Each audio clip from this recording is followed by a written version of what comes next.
अब हम यहाँ पे पेज नंबर 234 पे सीख रहे हैं। ये कुछ चीज़ें जो समझ में आनी चाहिए वो चीज़ें हैं, ठीक है। तो पहले इनको समझते हैं कि ये है क्या, क्योंकि ये सीखेंगे ना तभी 11.4 हमको आएगा। ओके, तो चलो हम सबसे पहले शुरुआत करते हैं इसकी। सरिता हैज़ 10 मोर मार्बल्स। अब यहाँ पे पहले मैं इसको क्लोजअप में लेके आऊँ, शायद आपको तब ज़्यादा समझ में आ जाएगा। इससे लिखा है, सिचुएशन एक बताया हुआ है, Sarita has 10 more marbles than Amina. अब दो बच्चे हैं, एक सरिता है और एक अमीना है। तो यहाँ पे जब आपको, मैं शॉर्ट फॉर्म में लिख रही हूँ यहाँ पर, ओ हो। अब यहाँ पे Sarita has 10 more marbles than Amita, तो हमारे पास एक सरिता लड़की है और एक अमीना लड़की है, ठीक है। तो यहाँ पे बोला है सरिता के पास ज़्यादा मार्बल्स हैं, 10 मोर मार्बल्स, यानी कि +10 है, ठीक है, ज़्यादा है, सरिता के पास ज़्यादा है मार्बल्स। ओके, तो यहाँ पे अगर वो बोल रहा है तो हमको ये भी तो पता होना चाहिए कि अमीना के पास कितना है। तो सरिता के पास ज़्यादा है, लेकिन अमीना के पास कितना है ये तो हमको पता ही नहीं है। अब सपोज करो अमीना के पास 20 मार्बल्स हैं, ठीक है। तो ऑटोमेटिकली सरिता के पास कितना होगा, हमने लिखा ना भाई सरिता के पास 10 मोर मार्बल्स यानी कि +10 है, तो ऑफकोर्स सरिता के पास 20 + 30 यानी 20 + 10 मतलब 30 मार्बल्स हुए। तो सरिता के पास हुए 30 मार्बल्स जब अमीना के पास 20 मार्बल्स है। अब यहाँ तो हमको पता है कि अमीना के पास 20 मार्बल्स है, लेकिन जब हमको नहीं पता है अमीना के पास कितने हैं तो हम क्या करेंगे। अब यहाँ पे देखो, ये है सरिता और ये है अमीना। सरिता के पास इसने बोला है Sarita has 10 more marbles than Amina, तो हम क्या कर देंगे, सरिता के नाम के आगे +10 लगा देंगे, ठीक है। +10 लगा दिया क्योंकि भाई सरिता के पास ज़्यादा है इसलिए। लेकिन अमीना के पास कितना है, क्या वो आपको पता है, नहीं पता है। तो जब नहीं पता है अब हम उसको जानबूझ के x समझेंगे। क्यों मिस x समझेंगे, क्योंकि यहाँ पर अभी कोई भी चीज़ हमको जो पता नहीं होती है ना, तो हम उसको x ले सकते हैं। तो मिस क्या x ही लेना है, नहीं, आप कोई भी, आपको चाहे तो आप स्मॉल लेटर का A ले सकते हो, स्मॉल लेटर का B ले सकते हो, स्मॉल लेटर का C ले सकते हो, ऐसे Z तक आप जो चाहे ले सकते हो। लेकिन ज़्यादातर सब लोग क्या यूज़ करते हैं, X, तो इसीलिए मैं यहाँ पर X ले रही हूँ, ठीक है।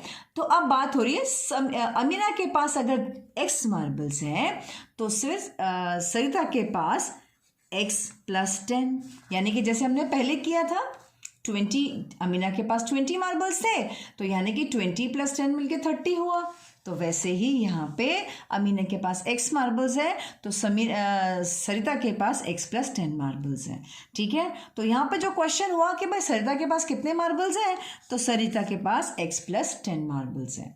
Is that clear. चलिए अब नेक्स्ट क्वेश्चन की तरफ आते हैं। बालू वाला क्वेश्चन है।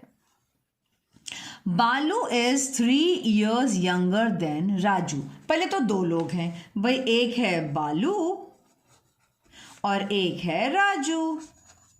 अब बालू और राजू ने, बालू इज 3 years यंगर यानी छोटा है किससे, राजू से। तो सपोज करते हैं बालू अगर 3 years छोटा है मतलब -3 years होगा, जितना भी एज होगा। सपोज करो राजू का एज सपोज करो 10 years है, सपोज, हमें दिया नहीं गया, मैं आपको एग्जाम्पल दे रही हूं।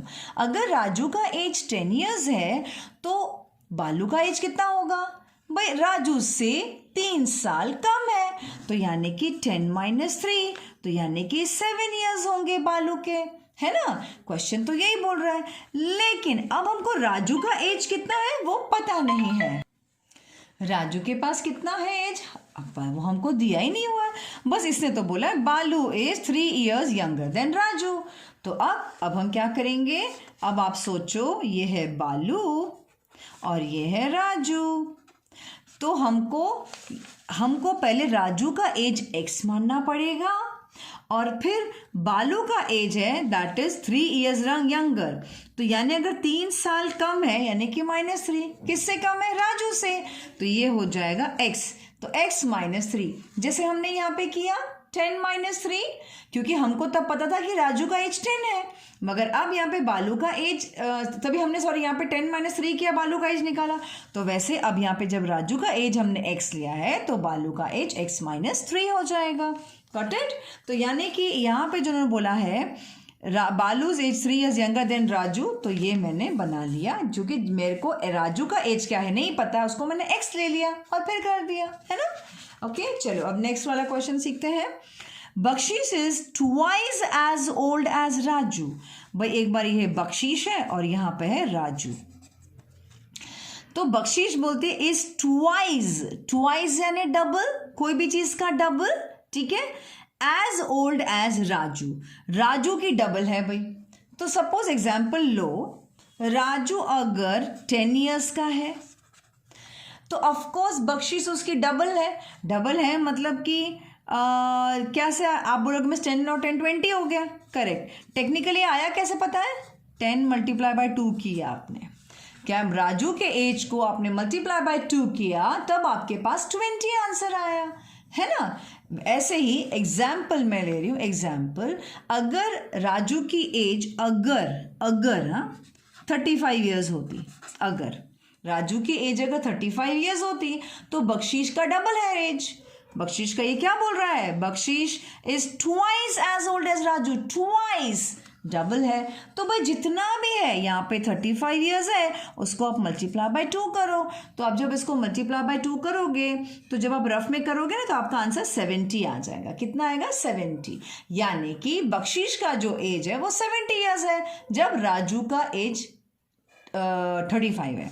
तो वैसे ही अब हम बात करते हैं वेरिएबल्स में बात कर रहे हैं, तो राजू की एज अगर मैं x मानूं, राजू की एज अगर मैं x मानूं तो इसकी एज, बख्शीश की एज क्या होगी 2, या तो आप ऐसे भी लिख सकते हो x × 2, इसका मतलब 2x। ओके अब ये क्वेश्चन वापस से पढ़ो, Bakhshish is twice as old as Raju, तो यानी जो आपको मिला आंसर वो ये है कि भाई बख्शीश का जो एज है, जो बख्शीश का जो एज है दैट इज x, यानी इसका ट्वाइस है तो x × 2 यानी कि 2x हो गया। इज दैट क्लियर, बात समझ में आ गई। तो ये आपका आंसर होगा अगर किसी ने पूछा बख्शीश का एज क्या है तो आप बोलोगे 2x है, ठीक है। अब नेक्स्ट क्वेश्चन पे आते हैं हम लोग। नेक्स्ट क्वेश्चन हमको ये बोलता है Raju's father's age is 2 years more than 3 times Raju's age. अब भाई राजू के फादर की एज है तो मैं यहाँ पे फादर लिख देती हूँ और यहाँ पे लिखा है Raju's father age is 2 years more than Raju's age. अब खुद राजू का एज है, यहाँ पर फादर और राजू दो लोग के बात हो रही है, मतलब राजू और राजू के पापा की बात हो रही है। तो Raju's father age is 2 years more, 2 years more मतलब +2 years है, then 3 times Raju's age. Raju का एज क्या है भाई, 3 times राजूज एज। तो यानी कि वैसे तो इसका आंसर कुछ इस तरह से आ जाएगा 3x + 12। आप बोलोगे मैं इसे क्या कर रहे हो, मेरे को समझ में नहीं आया। ओके चलो कोई बात नहीं, मैं आपको पहले सिंपल में समझाती हूँ, इसको कट कर देते हैं। सपोज अगर राजू की एज 10 है, अगर राजू 10 साल का है तो उसके पापा की एज इज 2 years मोर, यानी कि +2 years है, then 3 times of Raju's age. Raju का एज कितना है 10, उसका 3 times कितना होता है, उसका 3 times होगा 10 × 3 यानी कि 30। तो यानी कि 30 + 2, क्योंकि 2 साल ज़्यादा है तो कितना आंसर हो गया 32 हो गया। यानी राजू के पापा की एज इज 32 years और राजू की एज अब 10 years है, ठीक है। बात समझ में आ गई। अब ये तो मैं कोई भी एज ले सकती हूँ यहाँ पे। अब राजू के अगर पापा की एज ही मुझे दिखानी है तो मैं कुछ और भी ले सकती हूँ, जैसे मैं एग्जाम्पल दे रही हूँ, ये है फादर की एज और ये है राजू की एज, ठीक है। अब राजू की एज अगर मैं एग्जाम्पल दे रही हूँ 5 years है तो पापा की एज क्या बोल रहा है वो, Raju's father age is 2 years more. 2 years more मतलब +2 करना है हमको, इसके बाद देन 3 times राजूज एज, तो 3 times मतलब ये जो ईयर्स है तो ये इसका 3 times क्या होगा, तो आप करके देखो पहले। 3 into 5, या तो यहाँ ही कर दो, चलो 3 into 5, 3 into 5 कितना हुआ, 15 हुआ, प्लस 2 यानी पापा की एज कितनी हुई, 17 हुई। बात समझ आई, यानी कि पापा जी की एज 17 हो गई। बात समझ में आ रही है। अब हम वेरिएबल्स की भाषा में बात करें।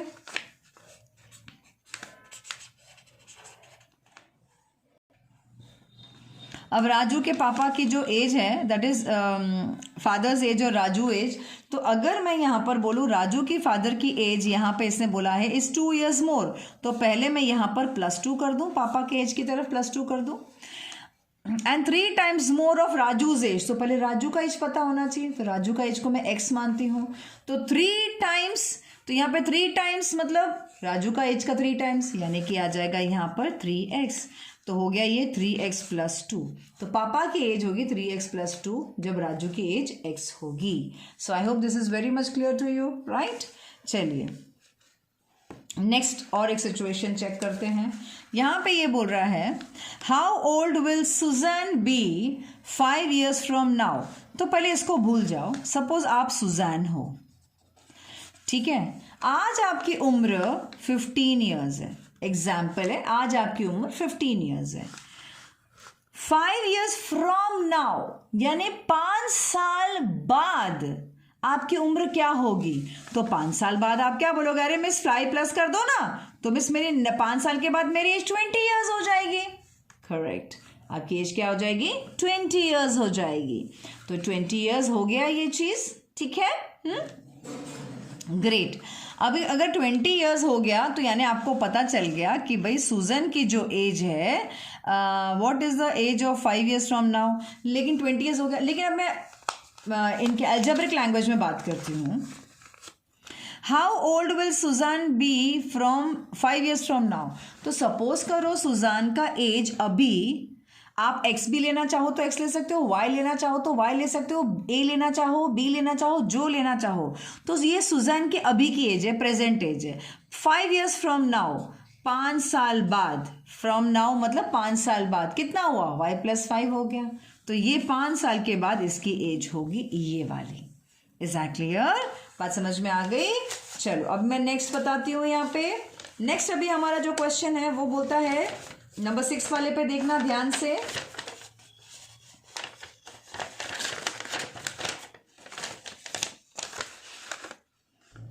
How old was Susan 4 years ago, अब भाई सुजैन 4 साल पहले क्या एज था, तो समझो आप सुजैन है, ठीक है, आज आपकी एज 16 years है, एग्जाम्पल करो, तो 4 साल बाद पहले क्या एज होगी, तो आप बोलोगे ना मिस -4 कर दो ना, आपको मिल जाएगा। तो यस, तो 4 साल पहले के लिए मैंने 4 माइनस कर दिया तो आपको मिल गया 12, यानी 12 हो जाएगा। सुजैन का एज 4 years पहले 12 हो जाएगा। करेक्ट, ये तो आपको पता है कि भाई सुजैन का एज आज 16 years है, तभी आपने 16 - 4 किया तो आपको 12 मिला। लेकिन अगर आपको पता नहीं है सुजैन का एज क्या है, तो आप x मान के चलो, या a, चलो a मानते हैं, चलो a मान के चलते हैं। सुजैन का अगर एज आज 8 years है, तो आने वाले 4 साल पहले उसको -4 कर दो, तो ये a - 4 उसका एज आ गया 4 साल पहले, है ना। अब इसको आप x - 4 भी लिख सकते हो, इसको आप b - 4 भी लिख सकते हो, जो लिखना चाहो आप लिख सकते हो। Is that clear? ओके, अब हम और आगे बढ़ते हैं। Price of the wheat per kg is 5 rupees 5 less than the rice and the price of the rice। तो पहले तो 2 चीजें दी गई है, wheat और rice, तो पहले हम लिखेंगे wheat और यहाँ लिखेंगे rice। तो प्राइस जो है wheat और rice की कंपेयर की गई है, लेकिन मेन किसको कंपेयर किया गया है, जैसे एग्जाम्पल मैं दे रही हूँ, wheat का सपोज करो राइस का 20 रुपीज किलो है, समझ लो, ठीक है। राइस कितना किलो है, 20 रुपीज किलो है। Price of the wheat per kg is 5 rupees less than price of rice per kg, 1 kg में, then price of the rice per kg तो यानी राइस का है 1 किलो रुपया, सॉरी 20 रुपये किलो, तो वीट 5 रुपया कम है, 5 लेस है मीन्स 5 रुपीज़ कम है, 5 रुपीज़ कम है मीन्स 20 में से आप 5 माइनस कर दो, यानी राइस के कंपेयर किया है ना, तो 20 में से 5 माइनस करो तो आंसर क्या आता है, आंसर आता है 15, यानी कि जो वीट का जो कॉस्ट है वो 15 रुपीज़ है। कितना कॉस्ट है, 15 रुपीज़ है, और राइस का कॉस्ट कितना है, 20 है। अब यहाँ तो हमको राइस का कॉस्ट पता था, लेकिन अगर हमको राइस का कॉस्ट नहीं पता हो तो हम उसको एक्स मान सकते हैं। हमें राइस का, हमको नहीं पता है कॉस्ट, तो हम राइस का क्या समझ रहे हैं, एक्स समझ रहे हैं। तो वीट का क्या होगा, the price of the wheat per kg is 5 less. 5 less मतलब पहले तो 5 लेस है, किसके कंपेयर में, then the price of the rice per kg, यानी कि राइस का जो है, राइस का एक्स है तो एक्स माइनस 5, ये हुआ वीट का प्राइस। ये क्या हुआ, वीट का price. Okay, is that clear? Okay,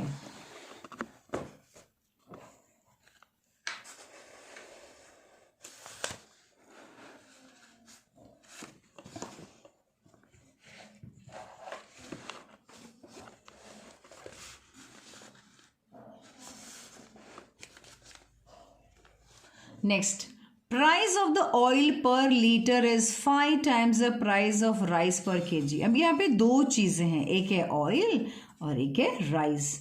अब यहाँ पर ऑयल और राइस की जब बात हो रही है तो इसने बोला प्राइस ऑफ द ऑयल पर केजी 5 times द एज। तो अभी सर सपोज करो ऑयल और राइस में कंपैरिजन हो रहा है, तो राइस सपोज करो 30 रुपीज़ किलो है, सपोज कितना रुपये लग रहा है, 30 रुपीज़ लग रहा है। ऑयल बोल रहा है 5 टाइम्स यानी 5 बार ज़्यादा है, तो आप 30 मल्टीप्लाई बाय 5 करो, तो यानी जो ऑयल की जो मल्टीप्लिकेशन करने के बाद जो आंसर आया दैट इज 150। तो 150 रुपीज़ है ऑयल का 150 रुपीज़ है और राइस का 30 रुपीज़ है।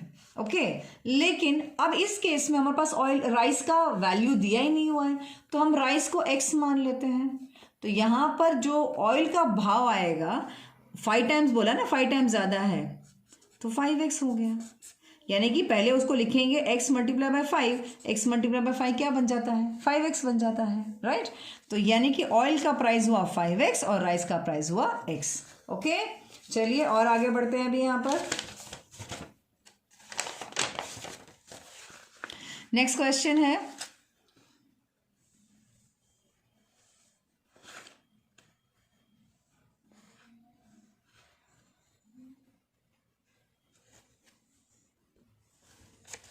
The speed of the bus is 10 kilometre per hour. देखो भाई, इसको पढ़ते कैसे मैं बता देती हूँ। 10 km और जो स्लैश है ना, ये स्लैश को पढ़ते हैं हम लोग पर, मैं स्पेलिंग लिख देती हूँ यहाँ पर 10 किलोमीटर पर आवर, यानी कि 10 किलोमीटर पर आवर हम ये पढ़ते हैं। सॉरी, इसको रीड करने का तरीका ऐसा होता है 10 किलोमीटर पर आवर। इसका मतलब ये है कि जो गाड़ी चल रही है ना, जो भी कार या बस या स्कूटर, वो 1 घंटे में 10 किलोमीटर चल रही है। यानी आप इमेजिन कर लो कि 1 घंटे में कितना किलोमीटर चलना है आपको, 10 किलोमीटर चलना है। Is that clear? तो यहाँ पे आती है बात, the speed of the bus is 10 kilometre per hour more than the speed of the truck. तो यहाँ पे दो चीजें हैं, एक है बस और एक है ट्रक, दो चीजें दी गई है, ठीक है। देखो यहाँ पर एक है बस और एक है ट्रक। अब वापस से पढ़ो इसको, द स्पीड ऑफ अ बस इज 10 किलोमीटर पर आवर, यानी कि जो बस का है 10 किलोमीटर पर आवर मोर, यानी कि यहाँ पे +10 कर दो, क्योंकि बस का ज्यादा है +10 compare to the speed of the truck. तो ट्रक का स्पीड हमको पता ही नहीं है, चलो मैं मान के चलती हूँ हमारा ट्रक का स्पीड है 20 किलोमीटर पर आवर। तो अगर ट्रक का 20 है तो बस का 10 ज़्यादा होगा, यानी जो ट्रक चल रहा है वो 20 किलोमीटर कवर कर रही है एक घंटे में, और बस है वो क्या कर रही है 20 + 10 यानी कि 30 किलोमीटर कवर कर रही है। इज दैट क्लियर और नॉट? तो यहाँ पर आ गया बस 30 किलोमीटर कवर कर रही है और ये ट्रक 20 कवर कर रही है। ओके, तो यहाँ पे जो ये तो मैंने आपको जब पता है कि ट्रक में इतना है, बट हमारे क्वेश्चन में तो ट्रक में क्या है पता ही नहीं है। तो अब हम इसको समझ लीजिए, हम ट्रक को x समझ रहे हैं। ट्रक हमारे पास कितना है, x है। तो फिर अब हम क्या करेंगे, ट्रक को हम x समझेंगे और बस में वैसे हमको +10 बोला है, बस ने हमको क्या बोला है, यहाँ पे उसने ऑलरेडी बोला है the speed of the bus is 10 kilometre more कर दिया है, तो बस के सेक्शन में हमने 10 कर दिया है मोर। तो अभी ये ट्रक का कंपेयर में 10 ज़्यादा है तो x + 10, तो यानी कि बस हो गया x + 10 और ये ट्रक हो गया x। I hope this is very much clear to you.